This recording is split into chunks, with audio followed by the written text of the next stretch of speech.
देशातील छोट्या पक्षांनी एकत्र येणं गरजेचं आहे. सामाजिक कार्यकर्त्या अंजली दमानिया यांनी हे विधान केले. काँग्रेस, राष्ट्रवादी, शरदचंद्र पवार पक्षाच्या विलीनीकरण झाल्यास एक सक्षम विरोधी पक्ष उभा राहू शकतो असं दमानिया यांचं म्हणणं आहे. तर सामाजिक कार्यकर्त्या अंजली दमानिया यांनी सुद्धा या संदर्भात आता वक्तव्य केलेलं आहे आणि दमानियांनी विधान केलंय की देशातील छोट्या पक्षांनी एकत्र येणं हे गरजेचं आहे. काँग्रेस, राष्ट्रवादी, शरदचंद्र पवार पक्ष विलीनीकरण झालं तर एक सक्षम विरोधी पक्ष उभा राहू शकतो असं दमानियांनी मत व्यक्त केलंय.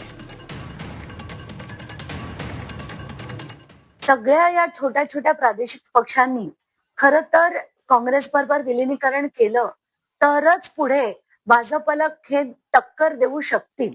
पण तसं होईल की नाही माहित नाही.